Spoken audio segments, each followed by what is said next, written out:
I mean, we want the wrists to be soft, obviously. The hands aren't going to be too tense, and we're not trying to push these elbows out. Oh, we see that all the time, yeah. Well, it's basically, you're basically pulling. This is why I like the lead hand, is the lead hand staying wide, but the trail arm can stay soft.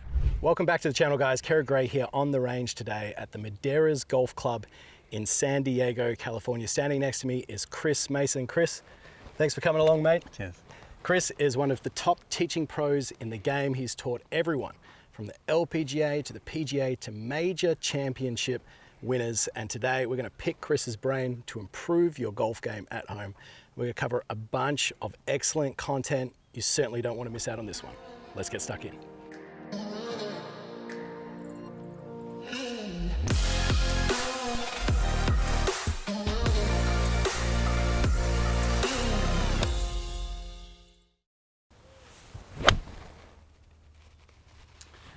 So Chris, working on my swing, aside from having a little bit too much lateral shift at times off the golf ball, I used to for a long time keep my trail knee flex, shoulder turn, got flat, and then I'd drive forward with the upper body. I had a real tough time controlling the low point in my golf swing. Yeah. I would add loft. It was very difficult to hit a drive. Now, as time has gone on and I've started to understand the golf swing a little bit more in a proficient manner, being a coach and working on it myself, I can hit repeatable golf shots to a level that I'm happy with out there. Now, which goes along and alongside with that shifting is too much. What I've experienced in my golf swing for a long time is trail arm retraction. Right? So my trail arm moves behind me, I don't have any width, and then I really struggle not to get this steep flippy action down the bottom. So talking specifically about how you would go about creating a wide golf swing, a big body turn, and structure with the arms at the top of the swing. What would we be looking at? And I think the backswing is very important. A lot of people will look at their swing and see what they don't like through the ball and then try and fix that. But most of the time that's an effect of the cause. The dominoes, yeah. And exactly right. And you're trying to figure out which domino is going to push down the most dominoes. So I have a very specific sequencing that I like to use with my players. Great. It's kind of based off sort of the TPI power sequence, but usually when a player sequences their swing much better, then the dominoes fall into place. You don't have to worry about contact quite so much, the low point's in the right place. And the way I like to explain it to my students is almost like a train track where the engine will pull first, the first engine, which will pull the second carriage, which will pull the third carriage, pull the fourth carriage, and eventually they're all moving together. So essentially the lead arm, the left hand, for a right-handed player is going to pull the lead arm. It's going to pull the lead shoulder, which will pull the lead lat, the lead hip, the lead thigh, and the lead knee in that order. So once I get to this point here, I've got to allow my hips to turn, which will allow my left thigh to turn. And then the last thing would be that left knee. So from there, I've got a bigger body turn and a short arm swing that's created by a lot of width. So if I was just demonstrating this from a face-on perspective here, we're talking about when I move the club head first, am I trying to use this or move this as one unit? So the club head, the hand, and the lead arm as one unit, or do we have a little bit of wrist hinge? What are we looking at here? I like the first move to be a little bit more, I would say, powerful and connected. So it would be more of a one-piece takeaway. So I'm feeling connection underneath the lead arm here? Yes, exactly right. Yeah. So one-piece takeaway to here? Yes, and then from there you can see you're a little stuck, right? So then from there, we'll start adding a little bit of hinge as you start pulling with this left hand. So you can see the left hand is really pulled into this left shoulder and it's starting to move this left knee towards the ball. Perfect. Now from there you should feel this, what's called stretch cycle between the left hand and your left foot. It's like almost like you're pulling really wide and high away from you. So your whole body is getting stretched. Feels powerful. I feel torqued. I feel like I've got a lot of room. Exactly right. And potential speed here. You've got the stretch cycle between your left foot and that left hand. So this is really, really pulling. So you've got basically two natural stops. When the right hip is turned and the left shoulder is turned, I want the hands to stop. Great. Now you've got this big stretch. Now on the downswing, it's almost exact opposite. So you'll push into your left foot first, which will get the left knee out the way, which will then start to turn that left thigh, which will pull the left hip out the way. And then you've still got that stretch. Now with your golf swing, we're trying to get more centered on top of the golf ball, right? So now you're in a beautiful position here where the spine's neutral on top of the golf ball. And then from there, you've kind of set this access point over your left hip. From there, you can just push up and around and you do the rotation.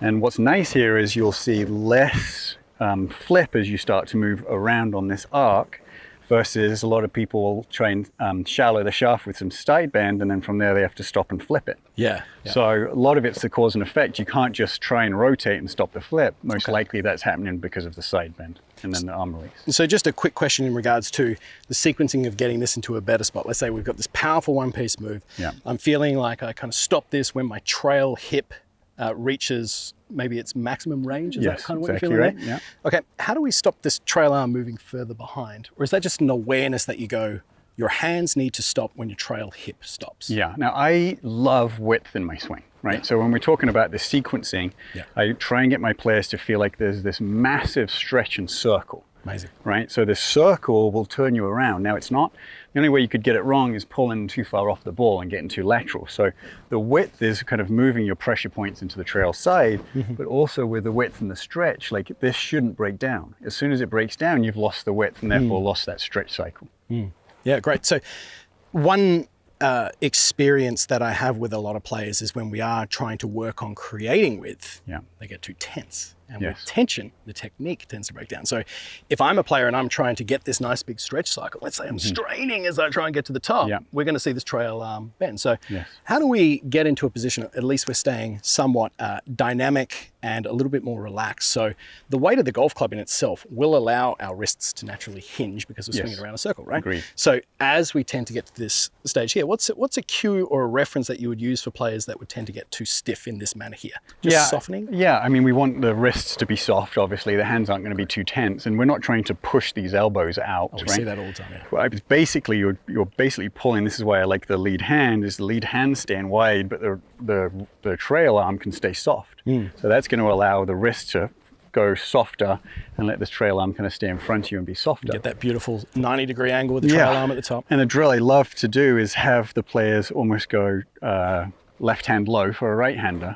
Now what that does is it keeps the width on the backswing, but also gets this folding beautifully. Exactly right. So we've got the sequencing and the width on the backswing, but this is folded into a position.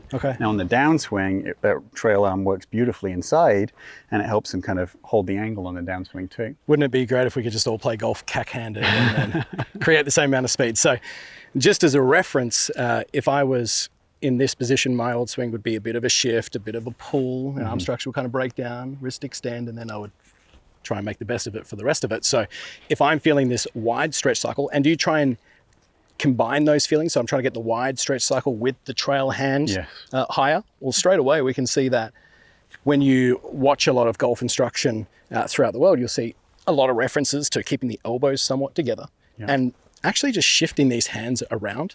Straight away, it kind of forces me to feel more relaxed. Good. Right. So for myself going through this process, that feels great. I can see the structure. It's a lot shorter. It actually encourages me to get this, what feels like more extension to my upper spine, which is going to help me stay a little bit more centered rather than shifting off, as opposed to for myself, who's had a habit for a long time of letting this all drag over here. Like it just feels too long and loose. So switching those hands around into that position, everything feels a lot more organized. It feels like a big body turn with a short arm swing, but very powerful to allow that sequence then to come down into the moment of impact. Anything that we need to add to that from the top of the swing? So starting down the pressure shift. Yes, so there's basically three forces, right? Or three movements in the golf swing. You've got a lateral movement, which is left to right, horizontal.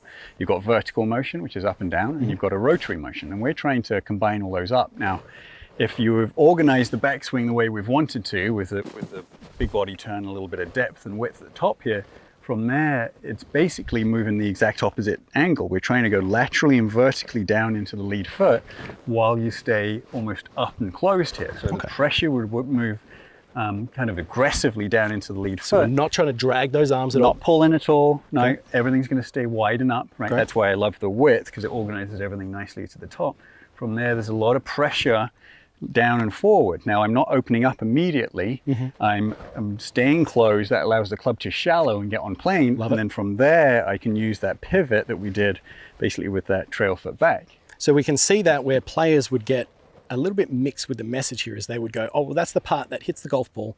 We're just going to focus on that. But the ability to actually move in a proficient manner back to the ball, just like Chris was describing so eloquently there, is because we were set up at the top of the swing. So at the top of my backswing, if I'm in a position where my arms have traveled too long and they're bent, my wrists are out of position, as I try and do exactly what Chris was describing just then, my arms aren't in a position to unload naturally underneath our body like you would see with a professional. Yes. And they fast forward it all. They go, okay, I need to stay to the top. I need to rotate as hard as I can. And if your arms are not set in the right position, that's a disaster waiting to happen. That's slices, that's hitting way behind the golf ball and everything in between. And you're just trying to manage impact from that point. And I think what's interesting at the moment is there's a lot of talk of speed and how to generate speed. And there's a lot of people out there who are advocating for a much longer arm swing, which if you want to generate speed, then definitely do a bigger body turn, let the left foot up and do a longer arm swing.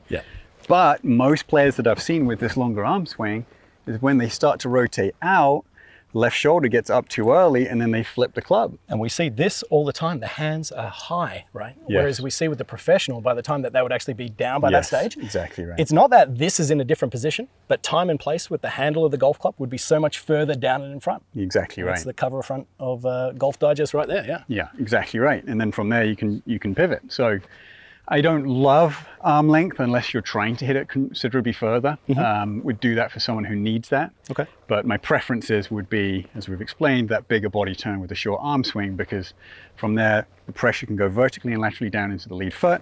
And then from there you're in a position just to use your pivot in order to keep the face square. Okay, fantastic. I'm going to put it all together. I'm going to get myself into a position where I feel the nice stretch cycle. That's slightly different to what I focus on, so I'm looking forward to feeling the differences here. I'm actually just going to have a quick rehearsal using the 5-step process that we were kind of talking about in the previous video. Trail arms moving under, I feel that beautiful stretch of that body into the top of the backswing. Confident about this one. Let's see how it comes off. I like this range. Every shot seems to come off great. Thanks, mate. My pleasure, mate. Cheers.